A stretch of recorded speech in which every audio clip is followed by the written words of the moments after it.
আসসালামু আলাইকুম। এটিএন বাংলা সংবাদে সবাইকে স্বাগত জানাচ্ছি তনুজা দাস। শুরুতে জানিয়ে দেব বিআরবি কেবলস সংবাদ শিরোনাম। গণঅভ্যুত্থানের অর্জনকে ব্যর্থ করতে গভীর ষড়যন্ত্র চলছে বিএনপির বর্ধিত সভায় খালেদা জিয়া। সংস্কারকে নির্বাচনের প্রতিপক্ষ বানিয়ে ধূম্রজাল সৃষ্টির অভিযোগ তারেক রহমানের। ছাত্র জনতার নতুন রাজনৈতিক দলের নাম জাতীয় নাগরিক পার্টি। আহ্বায়ক নাহিদ ইসলাম, সদস্য সচিব আখতার হোসেন। কাল মানিক মিয়া এভিনিউয়ে আত্মপ্রকাশ। দেশের প্রয়োজনে সর্বোচ্চ দায়িত্ব পালনে সেনা সদস্যদের প্রস্তুত থাকার আহ্বান সেনাবাহিনী প্রধানের। সবাইকে সততা নিষ্ঠার সাথে কাজ করার নির্দেশ।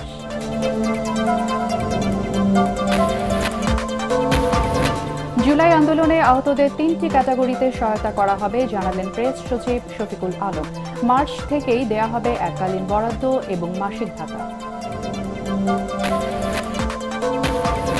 এবং আন্তর্জাতিক পর্যায়ে ছোলার দাম কমলেও প্রভাব নেই দেশীয় বাজারে।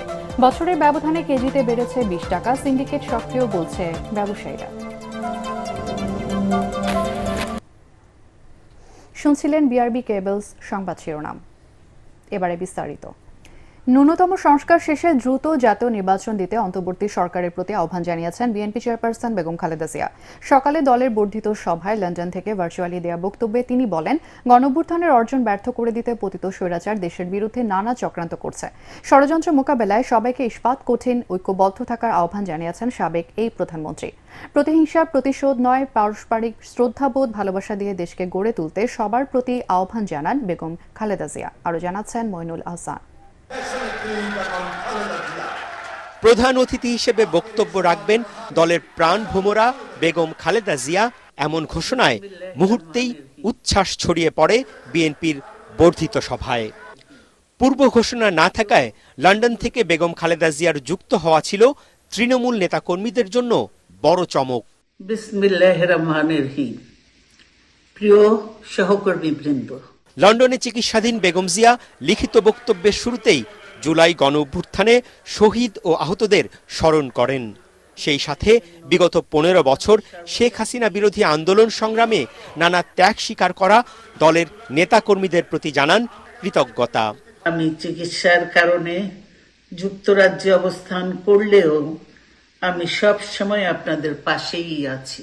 দীর্ঘ 15 বছর গণতন্ত্রের জন্য, আমার মুক্তির জন্য আপনারা যে নিরন্তর সংগ্রাম করেছেন এবং আমাদের অসংখ্য সহকর্মী প্রাণ দিয়েছেন, জুলুম নির্যাতনের শিকার হয়েছেন, আপনাদের এ ত্যাগ শুধু দল নয়, জাতি চিরকাল স্মরণ রাখবে। সোয়া 6 মিনিটের লিখিত বক্তব্যে পতিত স্বৈরাচার এখনও নানা ষড়যন্ত্রে লিপ্ত অভিযোগ করে সবাইকে সতর্ক করে দেন সাবেক এই প্রধানমন্ত্রী। সেই সাথে দ্রুত জাতীয় নির্বাচনের তাগিদও ছিল বক্তব্যে। জনগণের প্রত্যাশা, রাষ্ট্র মেরামতের ন্যূনতম সংস্কার দ্রুত সম্পন্ন করে গণতান্ত্রিক ব্যবস্থায় ফিরে যাওয়ার জন্য সকলের কাছে গ্রহণযোগ্য একটি নির্বাচন অনুষ্ঠান সম্পন্ন করা।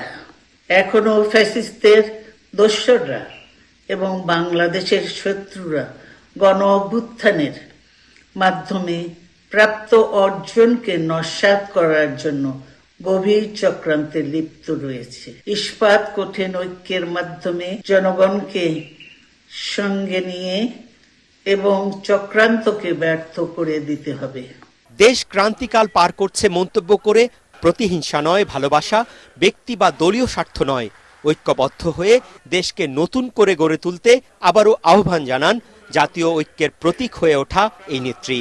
ছাত্র, যুবক সহ দেশবাসীর কাছে আহ্বান রাখতে চাই, আসুন প্রতিহিংসা, প্রতিশোধ নয়, পারস্পরিক ভালোবাসা ও ভ্রাতৃত্বের মাধ্যমে আমরা সকলে মিলে আমাদের প্রিয় মাতৃভূমিকে, বাংলাদেশকে সত্যিকার অর্থেই একটি বাসযোগ্য, উন্নত ও গণতান্ত্রিক রাষ্ট্রে পরিণত করি। বেগম জিয়া তার বক্তব্যের ইতি টানতে গিয়ে তারেক রহমানের নেতৃত্বে দল সঠিক পথে আছে জানিয়ে নেতাকর্মীদের জিয়াউর রহমানের আদর্শ ধরে রেখে কাজ করার নির্দেশ দেন। মইনুল আহসান, এটিএন বাংলা, ঢাকা। দেশের স্থিতিশীলতার স্বার্থে জাতীয় নির্বাচনের আগে স্থানীয় সরকার নির্বাচনের পরিকল্পনা থেকে অন্তর্বর্তী সরকারকে সরে আসার আহ্বান জানিয়েছেন বিএনপির ভারপ্রাপ্ত চেয়ারম্যান তারেক রহমান।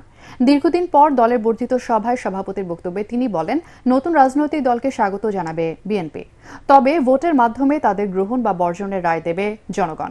এ সময় দল ও দেশের বিরুদ্ধে ষড়যন্ত্র মোকাবেলায় সর্বস্তরের নেতাকর্মীদের ঐক্য ধরে রাখার তাগিদ দেন বিএনপির কেন্দ্রীয় নেতারা। আরও জানাচ্ছেন কামরুজ্জামান রাজীব।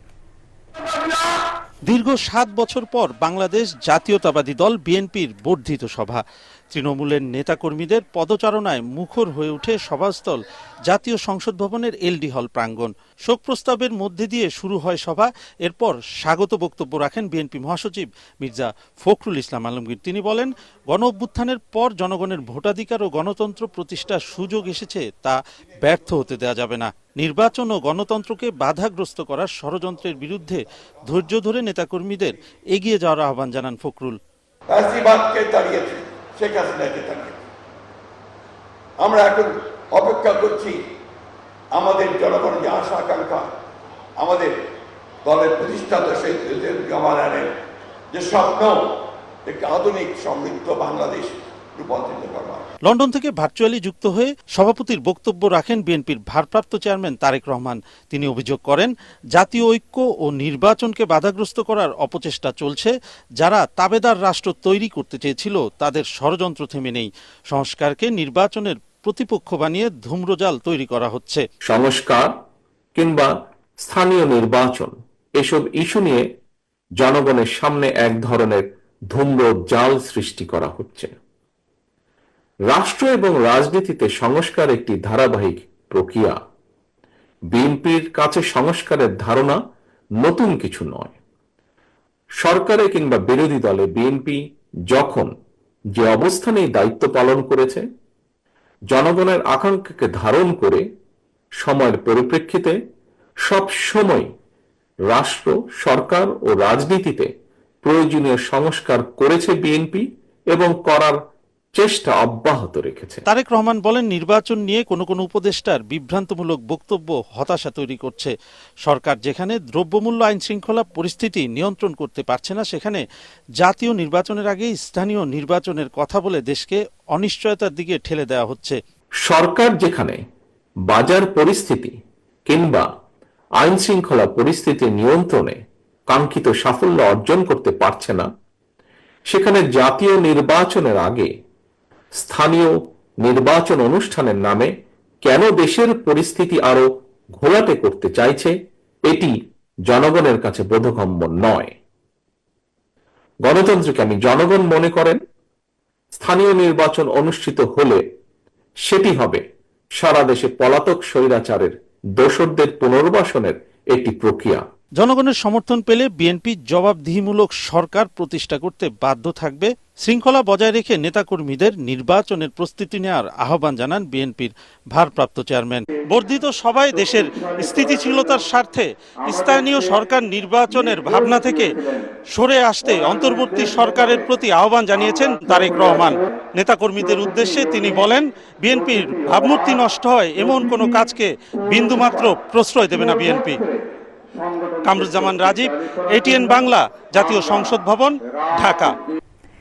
জাতীয় নির্বাচন সংস্কার সহ আগামী দিনের চ্যালেঞ্জ মোকাবেলায় সুযোগ সন্ধানী নয়, দুঃসময়ের পরীক্ষিত এবং যোগ্যদেরকে গুরুত্বপূর্ণ পদে রাখার দাবি জানিয়েছেন বিএনপির তৃণমূলের প্রতিনিধিরা। বর্ধিত সভায় দলের ভারপ্রাপ্ত চেয়ারম্যান তারেক রহমানের প্রতি এই আহ্বান জানান তারা। একই সাথে জাতীয় এবং আন্তর্জাতিক ষড়যন্ত্র মোকাবেলায় সমমনা দল এবং জোটের সাথেও বৃহত্তর ঐক্য ধরে রাখার তাগিদ দেন অনেকে। বিস্তারিত জানাচ্ছেন একরামুল হক সায়েম। বর্ধিত সভার এই আলোকে দীর্ঘদিন পর সারা দেশের বিএনপি নেতারা বসেন একই ছাতার নিচে। বর্ধিত সভাকে ঘিরে বিভিন্ন এলাকার সহযোদ্ধাদের পেয়ে দেখা যায় অন্যরকম প্রাণচাঞ্চল্য। এবারের এই সভার প্রতিপাদ্য বিষয়, সুদৃঢ় ঐক্যই রুখে দিতে পারে সব ষড়যন্ত্র। তবে এমন অনুকূল রাজনৈতিক পরিবেশে বিএনপি কি ষড়যন্ত্রের আভাস পাচ্ছে, প্রশ্ন ছিল তৃণমূল নেতাদের কাছে। সংসদ নির্বাচনের আগে স্থানীয় নির্বাচন করবে, এটাতে আমরা মনে করি এটা ষড়যন্ত্র দেখতে পাচ্ছি। প্রতিটি স্বৈরাচারদের কিছু এজেন্ট আছে, দোসর আছে, তারা চতুর্দিকে একবার একটা পদ্ধতি চেষ্টা করছে যাতে করে বাংলাদেশ আইন শৃঙ্খলার ধরন অবনতি হয়। প্রশ্ন ছিল ষড়যন্ত্র মোকাবেলায় কি ধরনের ঐক্য চান তারা, সেক্ষেত্রে চ্যালেঞ্জই বাকি। গণতান্ত্রিক সমমনা যে দলগুলো আছে সকলেই ঐক্যই কিন্তু পারে একটি জাতিকে দাঁড় করাতে, এবং দেশ এবং বিদেশি যে ষড়যন্ত্র আছে সেই ষড়যন্ত্রকে রুখে দেওয়ার জন্যই কিন্তু এই সুদৃঢ় ঐক্যের কথাকে মিন করা হয়। শুধু দলের যে ঐক্য সেটি কিন্তু আমরা মিন করছি না। নতুন অনেকগুলি জোট হচ্ছে, তবে দেশের কথা চিন্তা করে আমাদের ঐক্যটা ওখানে যেন থাকে। ষড়যন্ত্রকারী যারা আছে তারা কিন্তু ওখানেই সুযোগ দিতে চেষ্টা করছে, তারা মনে করছে যে আমরা সবাই দূরে দূরে সরে গিয়েছি। শুক্রবার নতুন রাজনৈতিক দল গঠন করতে যাচ্ছে গণ অভ্যুত্থানের সম্মুখ সারির ছাত্র নেতারা। এ নিয়ে কি ভাবছেন বিএনপি নেতারা? বিএনপির বিরুদ্ধে আমি তো মনে করি কোনো রাজনৈতিক দলই নাই, তো নতুন কোনো রাজনৈতিক দল যদি সৃষ্টি হয় আগামী নির্বাচনে আমাদের সাথে অংশগ্রহণ করে অবশ্যই তাদেরকে ওয়েলকাম জানাবো। তবে পরিস্থিতি যতই অনুকূল থাকুক না কেন আগামী দিনের রাজনীতির মাঠ খুব একটা মসৃণ থাকছে না বলেই মনে করেন বেশিরভাগ বিএনপি নেতা। যারা আন্দোলন সংগ্রামী ছিল দীর্ঘ 15-16টি বছর এই স্বৈরাচারী শেখ হাসিনার বিরুদ্ধে, তাদেরকে যদি আনা হয় দায়িত্বপূর্ণ জায়গায়, আমার মনে হয় বিএনপি ইনশাল্লাহ ওইটাই মনে করবে যে তৃণমূল নেতাকর্মী তাদের মূল্যায়িত হয়েছে। আমরা ভোটের অধিকার পাবো, আমরা ভোট দিব এবং জনগণ তাদের পছন্দ সরকার বেছে নিবে। কবে সংস্কার শেষ হবে, কবে আমাদের নির্বাচন হবে। বর্ধিত সভার দ্বিতীয় অধিবেশনে তৃণমূলের নেতাদের বক্তব্য শুনেন বিএনপির ভারপ্রাপ্ত চেয়ারম্যান তারেক রহমান, দেন নানা নির্দেশনা। দীর্ঘ 16-17 বছর মামলা হামলা সহ নানা নিপীড়নের শিকার হয়েছিলেন বিএনপি নেতাকর্মীরা। উন্মুক্ত গণতান্ত্রিক পরিবেশে এই বর্ধিত সভায় তারেক রহমানের উপস্থিতিতে সেসব ঘটনার খানিকটা তুলে ধরেন তৃণমূলের নেতাকর্মীরা। একই সাথে নিপীড়িত যোগ্য নেতৃত্বকে মূল্যায়ন করা এবং ব্যক্তি স্বার্থকে উপেক্ষা করে দলীয় ও দেশের স্বার্থে ঐক্যবদ্ধ হওয়ার তাগিদ দেন তারা। ইকরামুল হক সায়েম, এটিএন বাংলা, ঢাকা। জাতীয় নাগরিক পার্টি নামে আসছে 24-এর গণ অভ্যুত্থানে তরুণদের নতুন দল।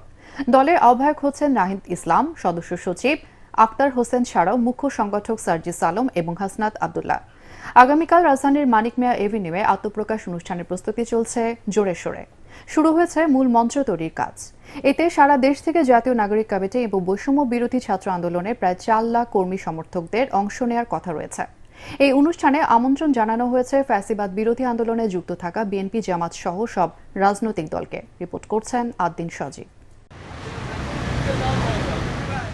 লাল সবুজের বুকে আত্মপ্রকাশ করতে যাচ্ছে আরও একটি নতুন রাজনৈতিক দল। গণ অভ্যুত্থানে অংশ নেওয়া ছাত্র নাগরিকদের এই দলের খবর এখন দেশের আনাচে কানাচে ছড়িয়ে পড়েছে। রাজধানীর মানিক মিয়া অ্যাভিনিউয়ে দলটির আত্মপ্রকাশ এখন কয়েক ঘন্টার বিষয়। ওপেন স্টেজ হবে, এটা আমাদের অনেক বড় করে আমাদের যে মানিক মিয়া এভিনিউর সংসদ ভবনের পাশে যে রোডটা আছে ওই রোডে হচ্ছে আমরা এই স্টেজটা করব, এখানে উন্মুক্ত থাকবে। ইতিমধ্যেই চূড়ান্ত হয়েছে দলের শীর্ষ নেতৃত্ব। আহ্বায়ক হচ্ছেন নাহিদ ইসলাম, সদস্য সচিব আক্তার হোসেন, উত্তরাঞ্চলের মুখ্য সংগঠক সার্জিস আলম, দক্ষিণাঞ্চলের মুখ্য সংগঠক হাসনাত আব্দুল্লাহ, মুখ্য সমন্বয়ক নাসির উদ্দিন পাটোয়ারি এবং যুগ্ম মুখ্য সমন্বয়ক আব্দুল হান্নান মাসুদ। আমরা ইতিহাসের স্তরে স্তরে আমরা দেখেছি যে মানুষের যে গণ আকাঙ্ক্ষা তৈরি হয়, সেই গণ আকাঙ্ক্ষা রাজনৈতিক কর্মকাণ্ডের মধ্য দিয়ে সেগুলো প্রতিফলিত হয়নি। তো ইতিহাসের স্তরে স্তরে মানুষ হচ্ছে বঞ্চিত হয়েছে। তো মানুষের আকাঙ্ক্ষা আবার আমাদের ঘিরে তৈরি হচ্ছে, সেটি ইতিবাচক। 28 ফেব্রুয়ারি আত্মপ্রকাশ অনুষ্ঠানের প্রস্তুতি শুরু হয়েছে আরও একদিন আগে থেকেই। আমন্ত্রণ জানানো হয়েছে জুলাই বিপ্লবের শহীদ পরিবার, আহত যোদ্ধা এবং ফেসিবাদ বিরোধী সকল রাজনৈতিক দল এবং পক্ষকে। বাড়তি নিরাপত্তায় সিসি ক্যামেরা বসানোর কাজও শেষ।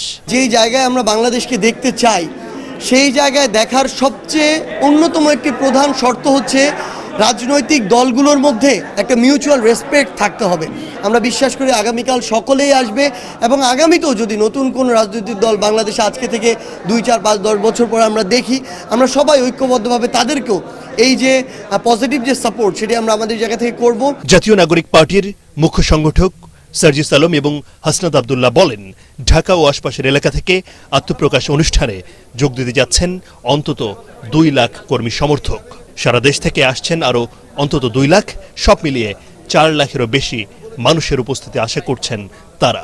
এই যে একটা অভূতপূর্ব সারা পুরো বাংলাদেশ থেকে আমরা তাদের এই প্রত্যাশার যে পারদ সেটাকে সবসময় বজায় রেখে সততা, ন্যায়, দেশপ্রেম এগুলোকে সামনে রেখে দেশ এবং দেশের মানুষের প্রায়োরিটি সবার আগে রেখে আমরা কাজ করে যাব। অনেকেই যুক্ত হবে, অনেকেই যুক্ত হয়ে চলে যাবে, সেটি রাজনৈতিক প্রক্রিয়ার অংশ।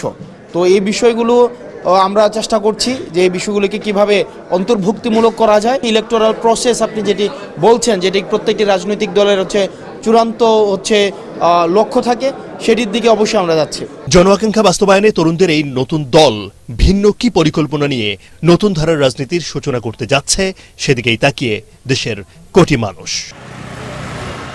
আদ্দিন সজীব, এটিএন বাংলা, ঢাকা।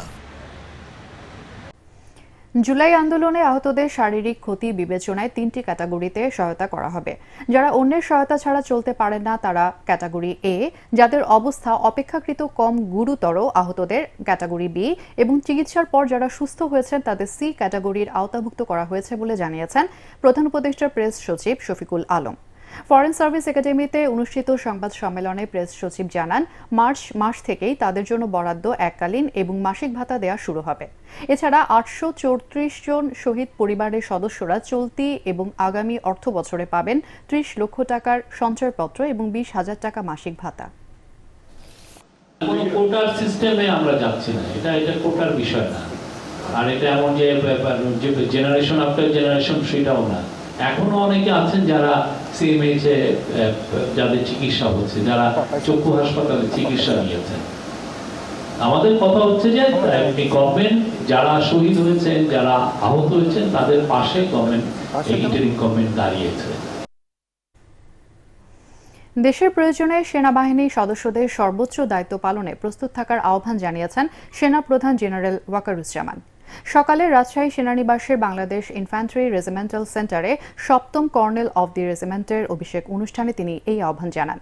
এর মধ্য দিয়ে সেনা প্রধান বাংলাদেশ ইনফ্যান্ট্রি রেজিমেন্টাল সেন্টারের অভিভাবকত্ব গ্রহণ করেন। ইনফ্যান্ট্রি রেজিমেন্ট 1971-এর পর থেকে নিষ্ঠার সাথে দায়িত্ব পালন করে যাচ্ছে। আগামীতে এই রেজিমেন্টকে আরও আধুনিক এবং সক্ষম করে গড়ে তোলা হবে বলে জানান জেনারেল ওয়াকারুজ্জামান। এর আগে রাজশাহী সেনানিবাসে প্যারেড গ্রাউন্ডে পৌঁছলে তাকে সামরিক রীতি অনুযায়ী আনুষ্ঠানিকভাবে অভিবাদন জানানো হয়।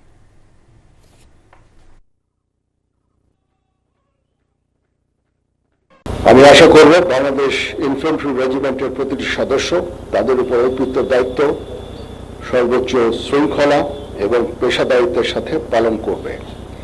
এই রেজিমেন্টের প্রতিটি সদস্য দেশের যে কোনো প্রয়োজনে স্বতঃস্ফূর্তভাবে দায়িত্ব পালন করবে এবং প্রয়োজনে নিজেদের জীবন উৎসর্গ করতে প্রস্তুত থাকবে। মারামারি ও কাদা ছোড়াছুড়ি বন্ধ না করলে দেশের সার্বভৌমত্ব বিপন্ন হতে পারে, সেনা প্রধানের দেয়া সতর্কবার্তা তিনি জেনে বুঝিয়ে দিয়েছেন বলে মন্তব্য করেছেন উপদেষ্টা এম শাখাওয়াত হোসেন। সচিবালয়ে সাংবাদিকদের প্রশ্নের জবাবে তিনি আরও বলেন, সেনা প্রধান একটি বাহিনী চালাচ্ছেন, তিনি ভালোই বোঝেন। উপদেষ্টা জানান, 40,000 কোটি টাকা ঋণ জালিয়াতির অভিযোগে বেক্সিমকো ইন্ডাস্ট্রিয়াল পার্কের 14টি কারখানা বন্ধ করা হয়েছে। 9 মার্চ থেকে বেতন ভাতা সহ বকেয়া পাবেন কর্মীরা। আরও জানাচ্ছেন মাহবুব কবির চপল। নিজেরা যদি কাদা ছোড়াছুড়ি করেন, মারামারি কাটাকাটি করেন, এই দেশ এবং জাতির স্বাধীনতা সার্বভৌমত্ব বিপন্ন হবে। দেশের চলমান আইন শৃঙ্খলা পরিস্থিতির মধ্যে সেনাপ্রধানের এমন বক্তব্য নিয়ে চলছে নানা ধরনের আলোচনা। বিষয়টি নিয়ে সরকারের অবস্থান জানতে প্রশ্ন করা হয় শ্রম উপদেষ্টা সাবেক সেনা কর্মকর্তা সাখাওয়াত হোসেনকে। তিনি মনে করেন সেনাপ্রধান জেনে বুঝে এসব বলেছেন। সেনাপ্রধান আমার জন্য অনেক উঁচু স্তরের লোক, তিনি একটি বাহিনী চালাচ্ছেন এবং তিনি কোনো কথা না বুঝে বলেন নাই। বাকিটা ইন্টারপ্রিটেশন কি এটা আপনারা জানেন। আর আমি যতটুকু ওনাকে চিনি, very straight forward man, very straight forward man. যা বলার মানুষের মুখের উপরে বলার মতো লোক। হ্যাঁ, উপদেষ্টা জানান, সালমান এফ রহমান বেক্সিমকো ইন্ডাস্ট্রিয়াল পার্কের 14টি গার্মেন্টস কারখানার বিপরীতে 40,000 কোটি টাকা ঋণ জালিয়াতি করেছেন। তার অনুপস্থিতিতে বাধ্য হয়ে এসব প্রতিষ্ঠান বন্ধ করতে হয়েছে। তবে 33,000 কর্মীর বকেয়া 525 কোটি টাকা সরকার পরিশোধ করবে বলে জানান তিনি। বেক্সিমকো ইন্ডাস্ট্রিয়াল পার্কের লে-অফকৃত 14টি প্রতিষ্ঠান বন্ধের জন্য 31,669 শ্রমিক এবং 1,565 জন কর্মকর্তার পাওনা বাবদ মোট, যেটা নিয়ে আপনারা বেশি ইন্টারেস্টেড, 525.46 কোটি টাকা। সংস্থান হয়েছে বিদায় আমি যেটা বললাম যে আগামী 9 তারিখের ভিতরে যে যার পাটা পেয়ে যাবে। ঋণ জালিয়াতির সাথে জড়িত বেক্সিমকো এবং ব্যাংক কর্মকর্তাদের বিরুদ্ধে মামলা করা হবে বলেও জানান উপদেষ্টা। যারা যারা ইনভলভ এই টাকা দেওয়ার পিছনে প্রত্যেকের বিরুদ্ধে ইনকোয়ারি হবে এবং প্রত্যেকের বিরুদ্ধে মামলা করতে হবে। বিদেশে যারা গেছে তারা হয় তাদের আসবে অথবা ওইখানেই থাকবে এবং নন গাটা হয়ে লোকজন আটকা পড়বে। আমি জানি না কী হবে। আই অলরেডি আস্ক আপনার ইসেকে স্বরাষ্ট্র মন্ত্রণালয় যে দরকার হলে পাসপোর্ট বাতিল করবেন। বিষয়টি নিয়ে কোনো ধরনের ষড়যন্ত্র করলে কঠোর ব্যবস্থা নেওয়ার হুঁশিয়ারি দেন শ্রম উপদেষ্টা। এমন কিছু করতে দেবেন না। মাহবুব কবির চপল, এটিএন বাংলা, ঢাকা। আন্তর্জাতিক পর্যায়ে ছোলার দাম কমলেও তার প্রভাব নেই দেশীয় বাজারে। আমদানি প্রায় দ্বিগুণ হলেও বছরের ব্যবধানে কেজিতে বেড়েছে 20 টাকা। ব্যবসায়ীরা জানান বাজারে ছোলার সরবরাহ স্বাভাবিক থাকলেও ডলারের মূল্যবৃদ্ধি ও সিন্ডিকেট করেই বাড়ানো হয়েছে দাম। আর খুচরা বাজারে নজরদারি বাড়ানোর পরামর্শ কনজিউমার অ্যাসোসিয়েশন অব বাংলাদেশ ক্যাবের। আরও জানাচ্ছেন তরিক ইসলাম। ইফতারির অন্যতম উপকরণ ছোলা। রোজা এলেই বাড়ে ছোলার চাহিদা। ক্রেতা চাহিদা বিবেচনায় রেখে ছোলা ডালসহ 11টি পণ্য আমদানিতে বিশেষ ছাড় দেয় কেন্দ্রীয় ব্যাংক। সেই সুবিধা নিয়ে আমদানিও হয় প্রায় দ্বিগুণ। ট্যারিফ কমিশনের তথ্য মতে রোজায় ছোলার চাহিদা প্রায় 1 লাখ টন, যেখানে গত আড়াই মাসে ছোলা আমদানি হয়েছে প্রায় 1,60,000 টন। গত বছরের তুলনায় আমদানি বেশি হয়েছে 71,000 টন বা 80% বেশি। এত আমদানির পরেও বাজারে তার প্রভাব নেই, দাম বেড়েই চলেছে ছোলার। আমদানি তথ্য অনুযায়ী 2024 সালের টন প্রতি $680 কেনা ছোলা খুচরা পর্যায়ে কেজি প্রতি বিক্রি হয় 80 থেকে 85 টাকা। অথচ বছরের ব্যবধানে প্রায় $700 কেনা ছোলার খুচরা পর্যায়ে দাম 110 থেকে 120 টাকা পর্যন্ত। ব্যবসায়ীদের দাবি ডলার সংকট ও দাম বাড়ার প্রভাব পড়েছে ছোলার বাজারে। অভিযোগ করেন সিন্ডিকেটের। ডলার যদি আপনার কাছে পর্যাপ্ত পরিমাণ ডলার থাকে তাহলে ডলারের দাম কমে গেলে আমরা কম দামে মালটা কিনতে পারি, আমরা কম দামে খাওয়াইতে পারি। সকালে বলে 95 টাকা, দুপুরে বলে 97 টাকা, বিকালে বলে 98 টাকা, সন্ধ্যায় বলে 100 টাকা। নেন নেন না নেন না নেন, আপনি না নিয়ে যাইবেন কই? আর consumer association of Bangladesh CAB বলছে ভোক্তার স্বার্থ সুরক্ষায় বাড়াতে হবে বাজার তদারকি। যারা এই ধরনের ছোলা আমদানিতে কারচুপি করে দাম বাড়ায় সুবিধা নেবে তাদের লাইসেন্স বাতিলের উপর প্রভিশন থাকতে হবে। এগুলোকে যদি আইনি নজরদারির আওতায় এভাবে আনা যায় তাহলে আমার ধারণা যে পণ্যের মূল্য বৃদ্ধি বা পণ্যের মূল্য নিয়ন্ত্রণীয় হয়ে যাওয়া এটা অনায়াসে নিয়ন্ত্রণ হতে পারে। বছরের ব্যবধানে ছোলার দাম কেজি প্রতি 20 টাকা বাড়ায় দোকানিরা দোষ চাপাচ্ছেন পাইকারদের উপর। আর পাইকাররা বলছেন ভোক্তার পকেট কাটছে খুচরা দোকানিরা। আন্তর্জাতিক বাজারে কমেছে ছোলার দাম, বেড়েছে ছোলার আমদানিও। তারপরও দাম চড়া আসন্ন রমজানে ইফতারের অন্যতম উপকরণ ছোলার। ব্যবসায়ী নেতারা বলছেন বাজার সিন্ডিকেট ও ডলার সংকটের কারণেই বেড়েছে ছোলার দাম। তরিক ইসলাম, এটিএন বাংলা, ঢাকা। পবিত্র রমজানে ছোলা, খেজুর, মসুর ডাল সহ 7 ধরনের ভোগ্যপণ্যের এবার ব্যাপক আমদানি হওয়ায় বাজারে সংকট তৈরির কোনো শঙ্কা নেই বলে জানিয়েছে চট্টগ্রাম বন্দর কর্তৃপক্ষ। এক ব্রিফিংয়ে বন্দরের chairman rear admiral SM. Moniruzzaman জানান, গত 2 মাসে 3.5 লাখ মেট্রিক টন ভোজ্য তেল আমদানি হয়েছে। এছাড়াও পণ্য খালাস করতে সম্প্রতি সৃষ্ট লাইটার জাহাজের কৃত্রিম সংকট এড়াতে ব্যবস্থা নেওয়া হচ্ছে। চট্টগ্রাম থেকে আরও জানাচ্ছেন সৈয়দ তামিম মাহমুদ। রমজানকে সামনে রেখে সবসময়ই অস্থির থাকে ভোগ্যপণ্যের বাজার। বিপ্লব পরবর্তী বাংলাদেশে এবারও এর ব্যতিক্রম হয়নি। ফলে রমজানের আগেই বেড়েছে বেশ কিছু নিত্যপণ্যের দাম। এরই মধ্যে অভ্যন্তরীণ নৌ রুটেও দেখা দিয়েছে লাইটার জাহাজের সংকট। ফলে মাদার ভেসেল থেকে পণ্য খালাস চরমভাবে ব্যাহত হচ্ছে। এদিকে কাস্টমসের তথ্য বলছে গেল 1.5 মাসে পেঁয়াজ আমদানি হয়েছে চাহিদার প্রায় 7 গুণ, চিনি এসেছে 1.5 গুণ বেশি। পর্যাপ্ত আমদানি হয়েছে ছোলা, মটর আর খেজুরও।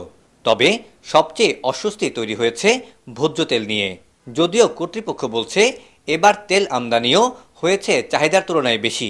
আমরা চট্টগ্রাম বন্দরের মাধ্যমে 3,42,500 মেট্রিক টনের মতো তেল গত শুধু জানুয়ারি এবং ফেব্রুয়ারি এই 2 মাসে এসছে। এর বাইরেও আমাদের আউটার অ্যাঙ্কারেজে বর্তমানে 7টা জাহাজ আছে যেগুলোতে প্রায় 84,000 মেট্রিক টন ভোজ্য তেল আছে। এগুলা পর্যাপ্ত এবং গতবারের সাথে যদি আমরা তুলনা করি তাহলে 4 to 5% বেশি এসছে। অভিযোগ রয়েছে মাদার ভেসেল থেকে পণ্য খালাস করে কোনো কারণ ছাড়াই বন্দর সীমায় দিনের পর দিন লাইটার জাহাজগুলো অবস্থান করে। এই সময় লাইটারের জাহাজগুলোকে অনেকটা ভাসমান গুদাম হিসেবে ব্যবহার করে কিছু ব্যবসায়ী, ফলে বাজারে যোগান কমে পণ্যের, অস্থিতিশীল হয় বাজার। এই সমস্যা নিরসনে কাজ চলছে বলছে বন্দর কর্তৃপক্ষ। অলস যে জাহাজগুলো বসে থাকে সেই জাহাজগুলোর একটি বিরূপ প্রভাব কিন্তু আমাদের পণ্য পরিবহনে একটা পড়তে পারে এবং সেই সাথে আমাদের যে পণ্য পরিবহনের যে সকল ব্যবস্থাপনাগুলো আছে সেখানেও কিন্তু একটা জট লাগার সম্ভাবনা থাকে। 72 ঘন্টার বেশি লোড করার পরে থাকতে পারবে না, বন্দর লিমিট ট্যাগ করতে হবে। কারণ এতে হচ্ছে কি আপনার বাজারে টাইমলি এই কার্গো এগুলো পৌঁছাচ্ছে না, যার ফলে বাজারে একটা আর্টিফিশিয়াল সংকট সৃষ্টি হয়। বন্দরের অপারেশনাল কার্যক্রম স্বাভাবিক রাখতে বন্দর থেকে 10,000 নিলামযোগ্য কন্টেইনার সরাতেও কাস্টমস ও এনবিআর এর সাথে যৌথভাবে বন্দর কাজ করছে বলে জানান বন্দরের চেয়ারম্যান। আমরা মন্ত্রণালয়ে প্রস্তাবও পাঠিয়েছি যাতে ইনভেন্টরিটা আরও ফাস্ট করা যায়, করে অকশনগুলো আরও দ্রুত করা যায়। এই অকশনগুলো করে দিলে 10,000 কন্টেইনার যদি বের হয়ে যায়, আপনি চিন্তা করছেন কত স্পেস আমার বের হয়ে যাবে। সৈয়দ তামিম মাহমুদ, এটিএন বাংলা, চট্টগ্রাম। মৎস্য অধিদপ্তরের sustainable coastal and marine fisheries প্রকল্পে দীর্ঘদিনের অনিয়ম দুর্নীতি অনুসন্ধানে এখনও কোনো তদন্ত কমিটি গঠন করা হয়নি। প্রকল্প পরিচালক SM মনিরুজ্জামান তার অধীনস্থ কর্মকর্তা দিয়েই বিষয়টি খতিয়ে দেখার প্রস্তাব করেছেন। এদিকে প্রকল্পের দুর্নীতি নিয়ে উদ্বেগ জানিয়েছে টিআইবি। মনির হোসেন তপুর 3 পর্বের প্রতিবেদনের আজ দেখুন শেষটি।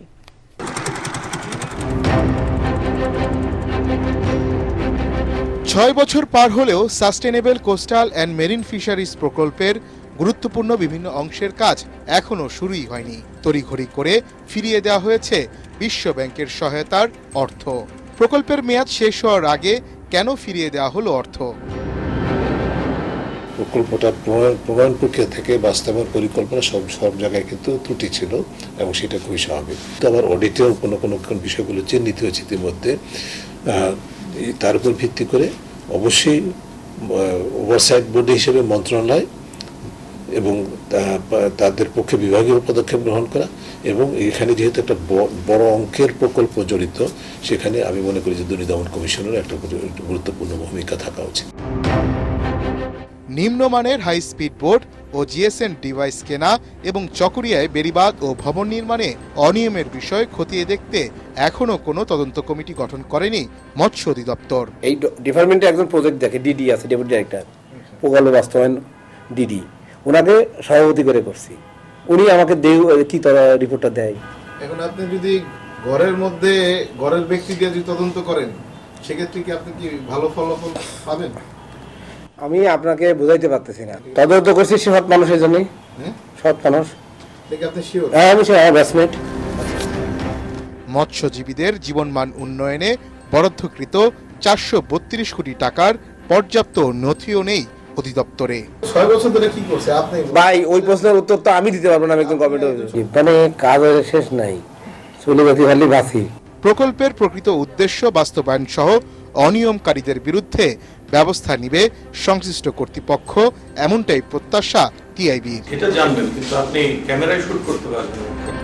মনির হোসেন তপু, এটিএন বাংলা, ঢাকা।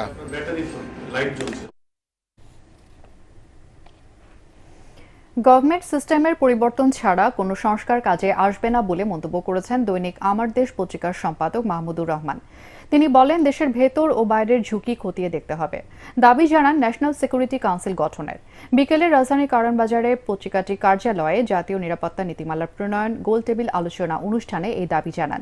এ সময় দেশের স্বার্থ সুরক্ষা ও নিরাপত্তা নিশ্চিতে জাতীয় সুরক্ষা নীতিমালা বাস্তবায়নের দাবি জানান বক্তারা।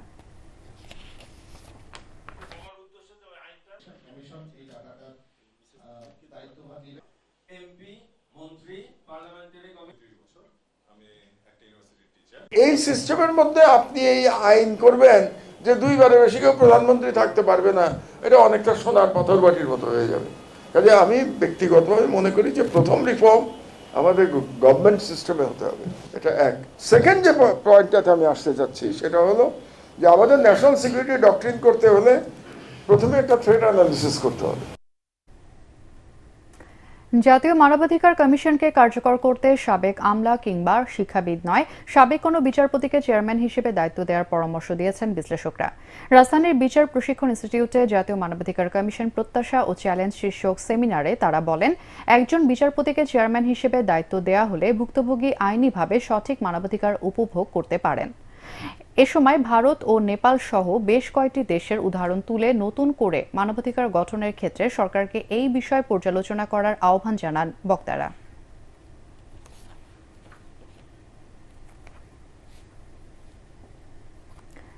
লেখাপড়ার একঘেয়েমি দূর করতে এবারও শিক্ষার্থীদের জন্য বার্ষিক বনভোজনের আয়োজন করল Ad-din Sakina women's medical college.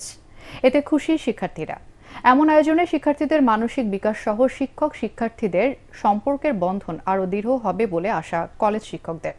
Jessore প্রতিনিধি তামান্না ফারজানার পাঠানো তথ্য ও ছবি নিয়ে আরও জানাচ্ছেন তামান্না Jennifer.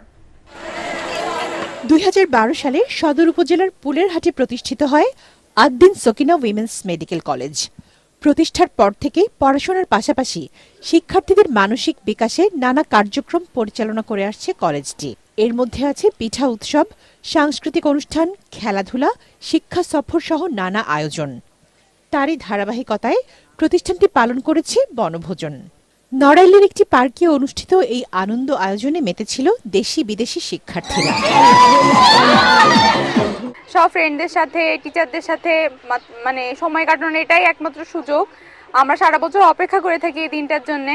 I am Shifa Abid Hasan from India, Jharkhand. Being in Bangladesh, it's very nice experience because I came to C a lot of culture. বছর জুড়ে প্রতিষ্ঠানটিতে কঠোর নিয়মানুবর্তিতার মাঝে বেড়ে ওঠা শিক্ষার্থীদের বিভিন্ন অনুষ্ঠান সহ এই বনভোজন উজ্জীবিত রাখবে বলে জানান প্রতিষ্ঠানটির উপদেষ্টা অধ্যাপক ডাক্তার গোলাম মুক্তাদির। চাপ মুক্ত করার জন্য আমরা বিভিন্নভাবে চেষ্টা করি যাতে করে ওরা মানসিক চাপটা কমিয়েই পড়াশোনাটা করতে পারে, তার একটা অংশ হিসাবে এই পিকনিক।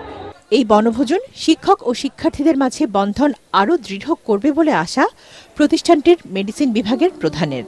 ছাত্রীরা যদি শিক্ষককে শুধুমাত্র তাদের ক্লাসরুমে বা তাদের হসপিটালে টিচার হিসেবে দেখে, তাহলে তাদের ভিতরে যে একটা ভীতি অথবা ছাত্রী শিক্ষক যে দূরত্বটা তৈরি হয় সেটাকে ঘুচাতে বা সেটাকে সহজ করতে এই ধরনের আয়োজনের কোনো বিকল্প নেই। আয়োজনে খেলাধুলা, সাংস্কৃতিক অনুষ্ঠান, রাইফেল ড্র ও বিভিন্ন প্রতিযোগিতায় বিজয়ীদের মাঝে পুরস্কার বিতরণ অনুষ্ঠানে উপস্থিত ছিলেন মেডিকেল কলেজের পরিচালক ডাক্তার ইমদাদুল হক সহ শিক্ষকবৃন্দ। Bureau report, ATN Bangla.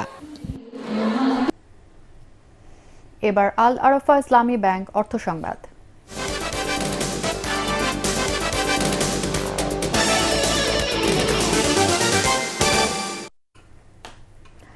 দেশের ঐতিহ্যবাহী জুয়েলারি ব্র্যান্ড আমিন জুয়েলার্সের ব্র্যান্ড অ্যাম্বাসেডর হলেন খ্যাতিমান অভিনেত্রী, স্টাইল আইকন এবং জাতীয় চলচ্চিত্র পুরস্কারপ্রাপ্ত তারকা জয়া আহসান।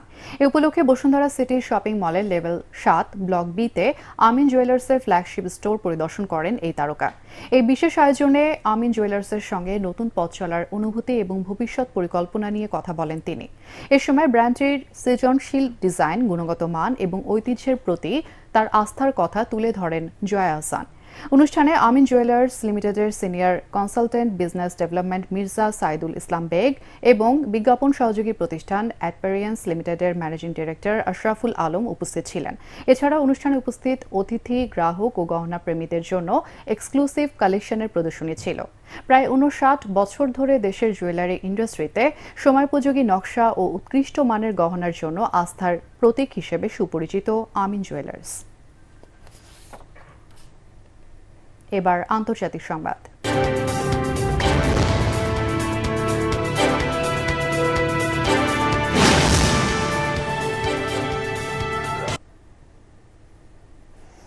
আরও 4 ইসরায়েলি জিম্মির মরদেহ হস্তান্তর করেছে ফিলিস্তিনি স্বাধীনতাকামী সংগঠন হামাস।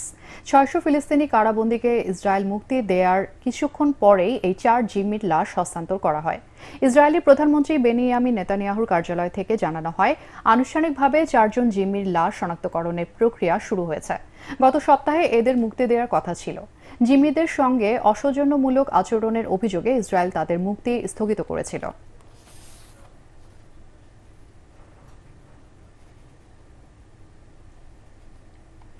বিদ্রোহী ফেডারেল কর্মীদের এবার বরখাস্তের হুমকি দিলেন মার্কিন প্রেসিডেন্ট ডোনাল্ড ট্রাম্প। সরকারি খরচ কমাতে তার উপদেষ্টা ইলন মাস্কের কর্মী ছাঁটাইয়ের উদ্যোগের প্রশংসা করেছেন ট্রাম্প। এ সময় অর্থ সাশ্রয়ে নিজের নেয়া পদক্ষেপের পক্ষে যুক্তি তুলে ধরে ইলন মাস্ক বলেন, মার্কিন প্রশাসনের প্রযুক্তি খাতকে ঢেলে সাজাতে চান তিনি। আরও জানাচ্ছেন শরীফুল ইসলাম। যুক্তরাষ্ট্রের ফেডারেল সরকারের কর্মীদের প্রতি সপ্তাহের কাজের তালিকা বা হিসাব দিতে সম্প্রতি একটি ইমেল পাঠান প্রেসিডেন্ট ডোনাল্ড ট্রাম্পের উপদেষ্টা ইলন মাস্ক। ইমেলের জবাব না দিলে কর্মীদের চাকরিচ্যুত করার হুমকিও দেওয়া হয়, যা নিয়ে এখন সমালোচনার ঝড় আমেরিকা জুড়ে। ট্রাম্প প্রশাসনের উপর ক্ষোভে ফুঁসছেন সরকারি কর্মকর্তারা। এ নিয়ে তোপের মুখে পড়েছেন খোদ প্রেসিডেন্ট ডোনাল্ড ট্রাম্প ও তার উপদেষ্টা ইলন মাস্ক। মাস্কের কঠোর নীতির আওতায় বহু কর্মকর্তাকে ছাঁটাই এবং ইমেলের জেরে ফেডারেল সরকারের ভেতরে দেখা দিয়েছে বিশৃঙ্খলা। কিছু সংস্থা মাস্কের ইমেলের জবাব না দেওয়ার ঘোষণাও দিয়েছে। মার্কিন কেন্দ্রীয় তদন্ত সংস্থা FBI ও পররাষ্ট্র দপ্তরের ট্রাম্প নিযুক্ত কর্মকর্তারা নিজেদের কর্মীদের চেইন অফ কমান্ডের বাইরে কারো ইমেলে সাড়া না দেবার আহ্বান জানিয়েছে। তবে মন্ত্রিসভার বৈঠকে ফেডারেল কর্মীদের পাল্টা ইমেলের জবাবের কড়া সতর্ক করেছেন প্রেসিডেন্ট ট্রাম্প। বুধবার দ্বিতীয় মেয়াদের প্রথম মন্ত্রিসভার বৈঠকে মার্কিন এই ধনকুবেরের প্রশংসা করেন তিনি। আমি মনে করি ইলন মাস্ক একটি ভালো আইডিয়া দিয়েছেন। যারা ইলন মাস্কের ইমেলের জবাব দেবে না, আমরা তাদের বরখাস্ত করব। দেশের জন্য যেটা ভালো আমরা সেটাই করার চেষ্টা করছি। প্রশাসনে অনেক অযোগ্য লোক রয়েছে, তাদের আমরা খুঁজে বের করব। মন্ত্রিসভার সদস্য না হলেও সরকারি দক্ষতা বিভাগের পক্ষে উপস্থিত ছিলেন ইলন মাস্ক। সেখানে ট্রাম্প প্রশাসন ও তার বিরুদ্ধে ওঠা অভিযোগের জবাব ও যুক্তি তুলে ধরেন স্পেস এক্সের প্রতিষ্ঠাতা। ধন্যবাদ মিস্টার প্রেসিডেন্ট। আসলে আমি মার্কিন প্রশাসনের প্রযুক্তি বিভাগকে আরো উন্নত করতে চাই। এখানে অনেক পুরনো সিস্টেম রয়েছে, আর্থিকভাবে আমাদের অনেক ঘাটতি রয়েছে, সেটাও পূরণ করতে চাই। আমরা চাই যারা ভালো কাজ করছেন সেটা সবাই জানুক এবং তাদের ধরে রাখতে চাই। কিন্তু যারা আমাদের অপরিহার্য নয়, তারা ঠিকমতো কাজ করছেন না, অথচ সরকার ও জনগণের টাকার বেতন নিচ্ছেন, এটা আর হতে দেয়া যায় না। 23 লাখের শক্তিশালী ফেডারেল কর্মী বাহিনীর আকার কমানো ও তা ঢেলে সাজানোর দায়িত্বে আছেন ট্রাম্প প্রশাসনের নতুন সৃষ্টি করা সরকারি দক্ষতা বিভাগ DOGE এর প্রধান ইলন মাস্ক।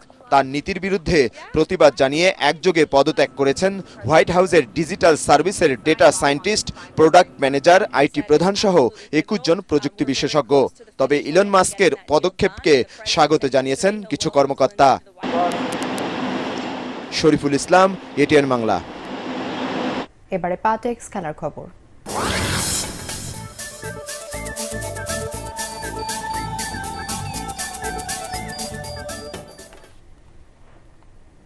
শেষ পর্যন্ত বৃষ্টিতে পরিত্যক্ত হলো চ্যাম্পিয়ন্স ট্রফিতে বাংলাদেশ ও পাকিস্তানের মধ্যকার নিয়মরক্ষার ম্যাচটি। রাওয়ালপিন্ডিতে ঝুম বৃষ্টি হওয়ায় টস হতে পারেনি, তাতে পয়েন্ট ভাগাভাগি করে দুই দল। এতে অন্তত খালি হাতে ফিরতে হচ্ছে না দু দলকে। 1 পয়েন্ট করে পেয়েছে পাকিস্তান এবং বাংলাদেশ। আগের 2 ম্যাচে কম ব্যবধানে হারায় পাকিস্তানের চেয়ে রান রেটে এগিয়ে আছে টাইগাররা। গ্রুপ পর্বে নিজেদের শেষ ম্যাচে দক্ষিণ আফ্রিকার কাছে ইংল্যান্ড হারলে 6ষ্ঠ স্থান নিয়ে প্রতিযোগিতা শেষ করবে নাজমুল হোসেন শান্তর দল।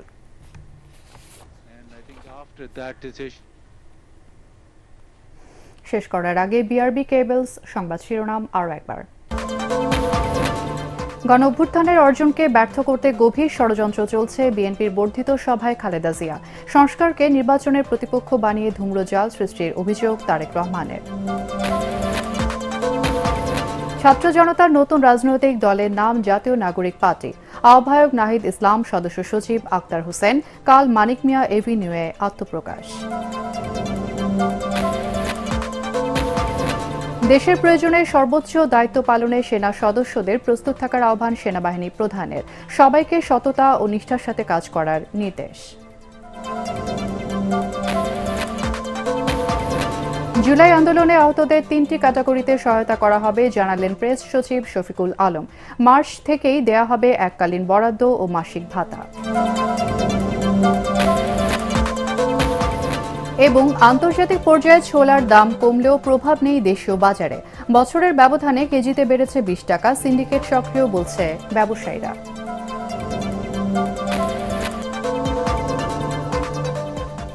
আর এই ছিল এখনকার সংবাদ। আমাদের এটিএন বাংলা সংবাদ ইউটিউবে দেখতে ব্রাউজ করুন youtube/ATN Bangla News।